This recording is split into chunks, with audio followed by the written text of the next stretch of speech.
everyone, so welcome back to my YouTube channel. So in this video I'm going to share the preparation strategy, how you can prepare yourself for the system engineer role. Basically जो ये designation है, this has been very close to my heart because it was the first job role that I have been offered from the Infosys side. And on campus में जैसे सबको nervousness होती है whether we will be able to make it to any company or not, मुझे भी थी and I was too nervous. और मेरे भी मन में बहुत सारे डाउट्स थे किस टाइप के क्वेश्चन इन्फोसिस पूछेगी और इंटरव्यू में किस टाइप का एक्सपीरियंस रहेगा और whether I will be able to make it or not. और जब मैंने कंपनी के साथ एक्सपीरियंस कंप्लीट कर लिया and right now I am working with this company, so I think that जो भी स्टूडेंट्स हैं कॉलेज स्टूडेंट्स वो सेम इस डिलेमा से गुजर रहे हैं and I want to contribute something so that you will be feeling much more confident and you will be able to crack the system engineer role. And let's start. I'll be sharing a detailed video about the eligibility criteria, the interview process and the interview experience of mine as well, and how you can prepare yourself. So keep watching this video, and if you like the content, do like, share and subscribe. So let's start.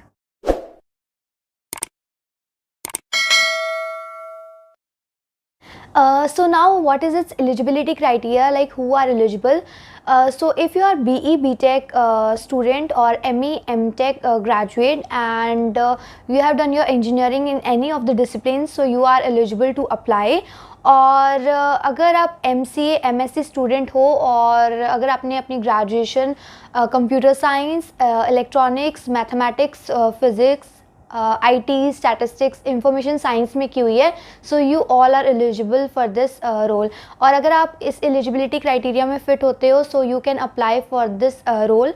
And once you are eligible, now talking about the first round would be your online test and second round would be the technical round. तो जो online test होता है उसमें आपके पास aptitude round होगा. इसमें कोई भी coding questions नहीं होते. coding question मतलब कि आपको code नहीं करना होगा. अगर coding का part होगा तो उसमें pseudo code रहेगा, that I'll be explaining you.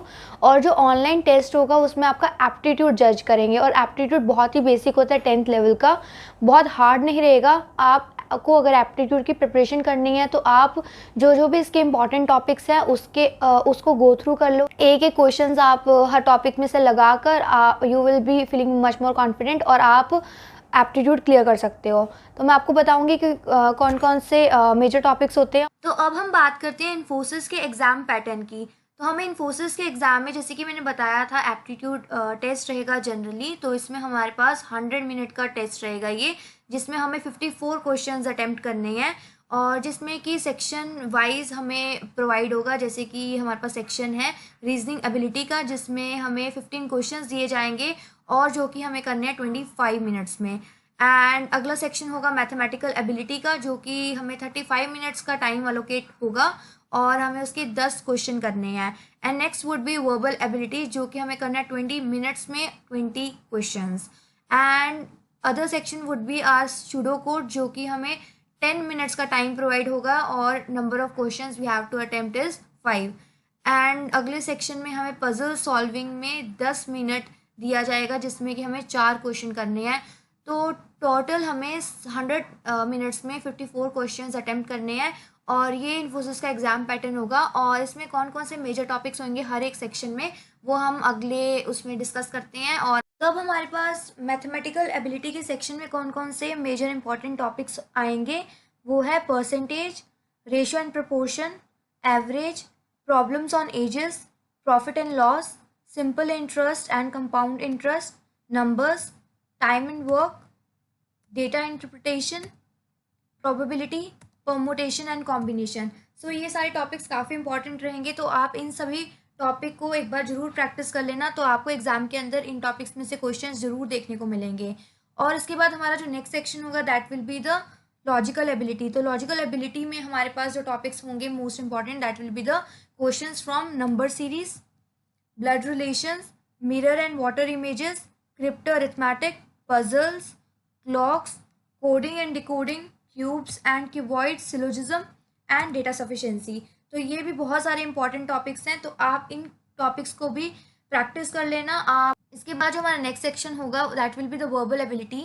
So verbal ability में हमारी बेसिक इंग्लिश रहेगी. जैसे कि हमें पहले बहुत सारी कॉम्प्रहेंशंस वगैरह होती थी, तो एक रीडिंग कॉम्प्रहेंशंस होंगी और उसके बहुत सारे उसमें से हमें कुछ ना कुछ ऑप्शंस दिए होंगे, हमें सिलेक्ट करने होंगे उस कॉम्प्रहेंशन के बेस पे। So reading comprehension, sentence correction, supporting error, like कोई ना कोई एरर होगा, हमें उसमें से एरर निकालना पड़ेगा। ऐसे टाइप के क्वेश्चन होंगे। One word substitution, fill in the blanks, parajumble, sentence completion, synonyms and antonyms, active and passive voice. तो आप इन सब टॉपिक्स को एक बार प्रैक्टिस कर लेना एग्जाम में जाने से पहले।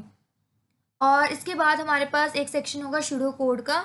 तो शूडो कोड बेसिकली कोडिंग पे होता है। जैसे भी हमें कोडिंग, अगर जिसको भी बेसिक प्रोग्रामिंग लैंग्वेज आती हो, तो आउटपुट बेस्ड क्वेश्चन होते हैं। जैसे कि ये आपको कोड दिख रहा होगा, तो इस पर्टिकुलर कोड का आउटपुट क्या होगा, ऐसे आपके पास 4 ऑप्शंस अवेलेबल होंगे, तो आपको इसका करेक्ट ऑप्शन सिलेक्ट करना है। अगर आपकी प्रोग्रामिंग लैंग्वेज बेसिक है, आपको लूपिंग स्टेटमेंट्स वगैरह आती हैं, तो आप इसको अच्छे से कर पाएंगे। एंड शूडो कोड का लेवल जो है बहुत टफ नहीं होता। अगर आपकी बेसिक प्रोग्रामिंग लैंग्वेज है तो आपके लिए काफ़ी ईजी रहेगा। अब हम बात करते हैं प्रिपरेशन की। तो अगर आपको मैथमेटिकल एबिलिटी की प्रिपरेशन करनी है तो आप करियर राइट से प्रिपेयर कर सकते हैं टॉपिक वाइज। जैसे कि लेट्स से आपको प्रॉफिट एंड लॉस की प्रिपरेशन करनी है, तो आप यहाँ पे सर्च कर सकते हैं करियर राइट का प्रॉफिट एंड लॉस टॉपिक। तो यहाँ पर जैसे कि आप देख सकते हैं, तो इस यूट्यूब चैनल में आपको काफ़ी अच्छा कंटेंट मिल जाएगा, काफ़ी अच्छे से समझाया हुआ है। तो इस तरीके से आप अपनी प्रैक्टिस कर सकते हैं। और जब आपकी प्रैक्टिस हो गई तो उसके बाद आप इंडिया बिक्स की भी हेल्प ले सकते हैं। यहाँ पर आप प्रैक्टिस कर सकते हैं नंबर ऑफ़ क्वेश्चंस एप्टीट्यूड के। जैसे कि यहाँ पे टॉपिक वाइज आपके पास क्वेश्चंस होंगे। लेट्स से आप कोई भी टॉपिक सेलेक्ट कर सकते हैं। अगर आपको प्रिपरेशन करनी है डेटा इंटरप्रिटेशन टॉपिक की, तो आप डेटा इंटरप्रिटेशन टॉपिक की यहाँ से प्रैक्टिस भी कर सकते हैं डायरेक्टली। तो इस तरह आप अपनी प्रैक्टिस कर सकते हैं मैथमेटिकल एबिलिटी और लॉजिकल एबिलिटी की। दोनों का कंटेंट आपको मिल जाएगा इसी साइट पे, करियर राइट पे। लेट्स से अगर आपको यहाँ पे लॉजिकल एबिलिटी की भी प्रैक्टिस करनी है, उसका टॉपिक है let's say coding and decoding, तो उस पर भी काफ़ी अच्छा कंटेंट इन्होंने बनाया हुआ है। आपको सेट ऑफ क्वेश्चंस काफ़ी अच्छे मिल जाएंगे, जिससे आपकी प्रैक्टिस काफ़ी अच्छी हो जाएगी। तो मैंने तो यही अप्रोच फॉलो की थी और उसके बाद मैं इंडिया बिक्स से क्वेश्चन प्रैक्टिस कर लेती थी। तो यहाँ से आप लॉजिकल एबिलिटी के भी क्वेश्चन प्रैक्टिस कर सकते हैं और इसी तरह आप प्रिपरेशन कर सकते हैं इन्फोसिस के एप्टीट्यूड राउंड की। तो ये काफ़ी बेनिफिशियल होगा आपके लिए, इससे आपके बेसिक काफ़ी स्ट्रॉन्ग हो जाएंगे।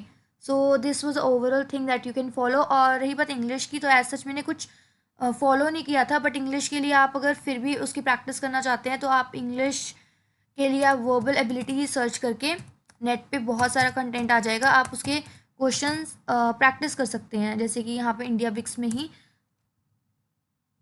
यहाँ पे वर्बल एबिलिटी का आपके पास क्वेश्चन पेपर आ जाएगा, जैसे कि supporting error, antonyms, synonyms, selecting words, sentence correction topics. तो आप डायरेक्ट इसमें से ही प्रैक्टिस कर लेना। और इंग्लिश का लेवल इजी ही होता है और आपको कहीं से पढ़ने की ज़रूरत नहीं है, आप इनमें से ही क्वेश्चंस प्रैक्टिस कर सकते हैं डायरेक्टली। सो यही थी ओवरऑल स्ट्रैटेजी, जो अगर आप इसे फॉलो कर लेंगे तो आपका एप्टीट्यूड राउंड तो पक्का क्लियर हो जाएगा। So now once you're done with your online aptitude test, so second would be your technical round. So technical round में आपसे technical questions पूछेगा, आपके resume से related आपने जो projects mention किए हैं उसके अंदर, और जो भी आपका skill set है वो interviewer आपसे पूछेगा।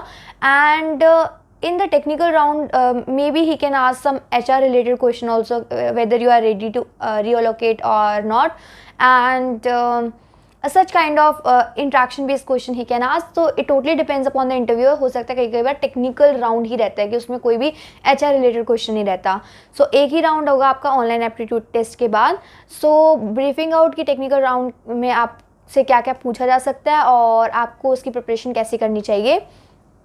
सो first important thing that matters is your resume plays a very important role. तो रिज्यूमे में आपने कोई भी अगर टेक्निकल स्किल सेट मेंशन किया है तो आप मेक श्योर कि आपको उसके बारे में बेसिक ज़रूर पता होना चाहिए, क्योंकि सिस्टम इंजीनियर रोल पे वो कुछ भी डेप्थ में नहीं पूछते। ऐसा नहीं है कि आपको बहुत लंबे भारी कोड कराएंगे, ऐसा नहीं होगा।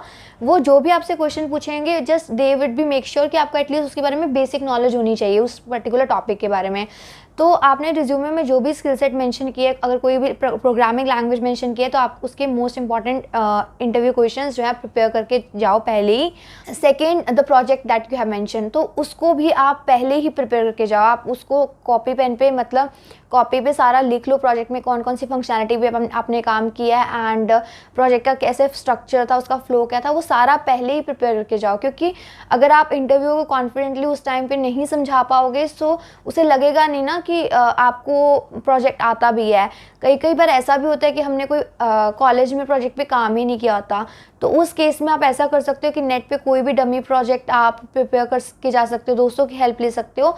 But project is very very important, तो आप प्रोजेक्ट ज़रूर प्रिपेयर करके जाना और प्रोजेक्ट के बारे में जो ओवरऑल स्ट्रक्चर है, फंक्शनैलिटी है, वो ज़रूर एक बार गो थ्रू कर लेना, ठीक है।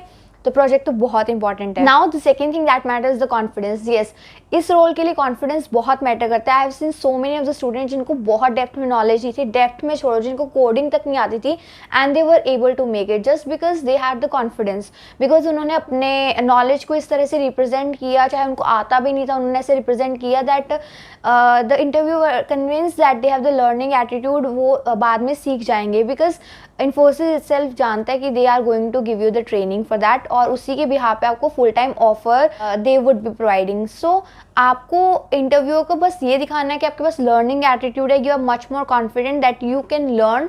अगर आपको कोई चीज़ नहीं भी आती है तो ऐसा नहीं है कि आप डम बिहेव करो, आप कुछ ना कुछ आपने कॉलेज में पढ़ा हो, उसके बारे में कुछ नॉलेज हो, तो आप उनको कन्वे जरूर करो। So like they won't be going in depth of any of the topic. Now I'll be telling you my interview experience. तो जो मेरा इंटरव्यू था वो ऑफलाइन था, तो अभी तो कोविड के कारण सारे जो इंटरव्यूज़ हैं वो ऑनलाइन ही हो रहे हैं, बट जो पैटर्न था क्वेश्चंस का वो सेम ही है। जैसे क्वेश्चन पहले पूछे जा रहे थे, अभी भी वैसे ही क्वेश्चन पूछे जा रहे हैं।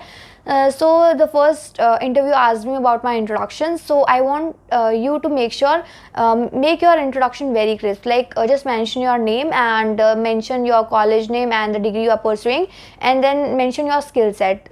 इससे क्या होगा, जब अपना स्किल सेट अपने इंट्रोडक्शन में ही मेंशन कर दोगे, so you are making sure कि जो इंटरव्यूअर है उसको पता लग जाएगा कि आपका स्किल सेट क्या है, तो वो आपसे उसी से रिलेटेड क्वेश्चन फिर पूछेगा।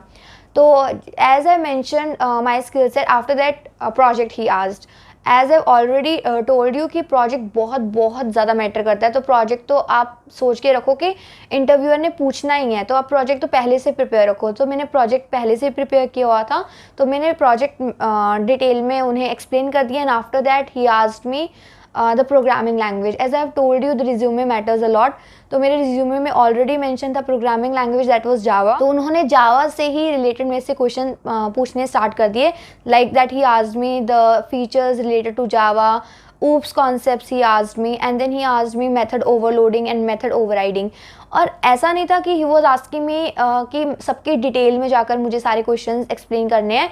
he was asking me general idea, मतलब oops क्या होता है, उसको मतलब इनकैप्सुलेशन क्या होता है, उसकी डेफिनेशन दे दी, ओवरराइडिंग क्या होता है, ओवरलोडिंग क्या होता है, उसकी डेफिनेशन एक्सप्लेन कर दी। ऐसा नहीं है कि he asked me to code, nothing happened like that। Even अभी भी ऐसा नहीं है।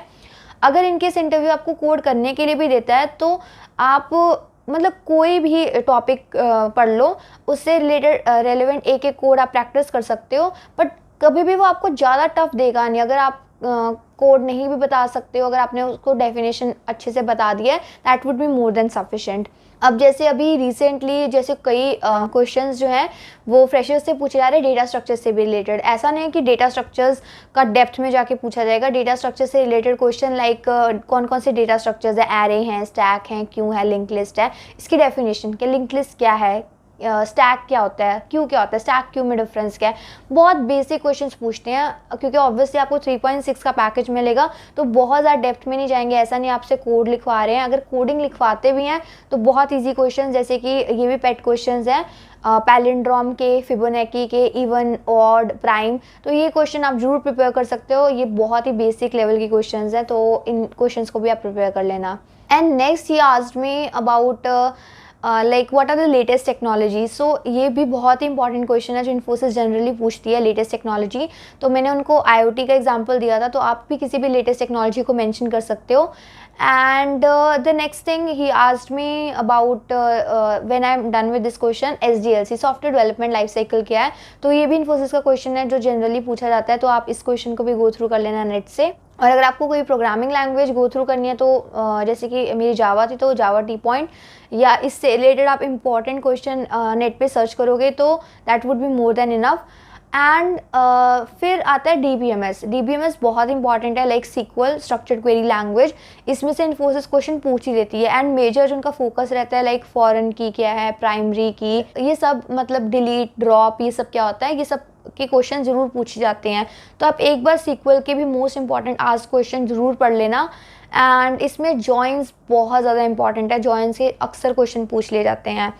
एंड इसके बाद इंटरव्यूअर ने मुझसे पूछा था कि क्या आपके कॉलेज में रैगिंग होती है, तो मेरे कॉलेज में रैगिंग कभी भी नहीं हुई है। तो as I told him that was emphasizing me कैसे पॉसिबल ही नहीं कि कॉलेज में रैगिंग ना हो।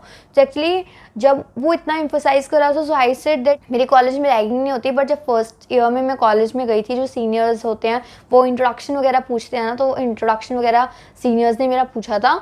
And that was not a kind of a ragging, that was a kind of a boost of confidence of mine, so I have not considered it as a ragging.